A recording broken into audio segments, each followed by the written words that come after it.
Just a quick video here about if you've never been in war, kind of the intro to war basics and things like that. If you've already been in a couple of wars, then this might not be very informative to you, but first things first is how do we get into war, and how are we eligible for war. So the first thing you want to do is come up here to your alliance gate, go to your alliance, and here at the bottom it will have your war box, and you want to make sure that your war box is ticked or check marked.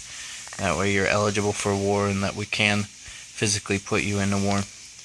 And once we put you into war and your war is started, you'll see bottom left on top of the battle and in between your battle and your peace treaty, right by your alliance, well, it is your alliance flag, is the war itself. And so you'll click on your alliance flag down there in the bottom left corner. It'll bring up the World War. And depending on how many people we have, in this war we have 15 people, so you'll get assigned a number 1 to 15 if you're in the war. Kind of based on the game will put you in the numbers based on your offense and your defense and kind of its little algorithm that it has in there. So it'll put us all, all in our place. It doesn't necessarily mean that you're better than somebody else, and it doesn't necessarily mean that you attack or are weaker or anything like that. It's just kind of how the game puts you, but the numbers are usually pretty accurate within a couple of them. And the enemy's the same way. It'll put them in the number. So when we're looking at in war itself, the important thing to remember is you're looking at this screen. You have your base layout here on the left. You'll bring out your base layout, and so usually when you're doing your layouts, you'll have your town layout here. But there's a second tab that's important to know, that it's your war base. You want to make sure that your war base is complete, it's edited, it's the way that you want it, and you want it activated as well. You want it to be physically activated, and that's the one that you're taking into war. So you want to make sure that that's always current and always updated. You can make updates on that anytime during the planning day, right? And so war itself, let's cancel back and go, because we're currently in the planning phase, because war lasts for 2 days. The first day, the first 24 hours, is a planning day. That's where we're able to go in, we're able to scout out the enemy, see what their current base looks like, which may actually change on the current day. Just like your current base, you could go in and visit your base, or if you click on your name, you can go in and edit your current base. It's just another way to get there. So you can change your base all within those 24 hours, and you can prepare and things like that for the war itself. But as soon as the 24 hours are up and your war day begins, any changes you make to your war base won't go into effect. You'll notice that if you do make a change to your war base during planning day, you won't notice a change. You can physically make the change, you can activate the base, but it won't update until war day starts. And so it is current and it is there, but it won't update until war day starts. So looking at your base, basics of a war base, and I'll go over this a little bit more in detail in another video of your defense, but basically in war, we're not concerned about resources. So you'll see my base, my resources are all out there, all out in outer space out there. What you want to protect is your town center. So a war, the key to winning a war is to gain stars. So each one of these enemies and each one of our allies have a possibility of getting 5 stars.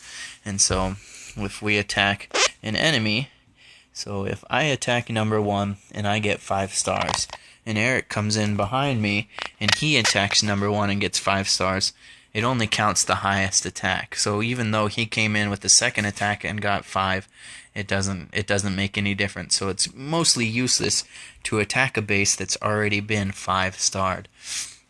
Every base should be 5-starred by the end of the war. So the main goal for this is to attack the highest person that you feel like you can still get 5 stars on. Now when we talk about 5 stars, that's a full 100% destruction, also with a quick victory within the first 60 seconds, the first minute. You'll need a quick victory there. So if I look at this guy, quick victory means that you get 1 star whether it's a 50% damage or a town center destruction. You get that 1 star from either of those things. You get that within the first 60 seconds. If you don't get it within the first 60 seconds, the best you can do is the 4 stars, which it comes at a 50%, a 75%, a 100%, and a town center. So those are the 4 stars. But every attack you want to work on getting 5 stars. And so basics to attack is make sure you get that town center destroyed within the first 60 seconds. However you need to do that, whichever way you need to come into that. A couple of different ways of strategy that we'll talk about in the future. So I'll talk about another video about defense and about offense there.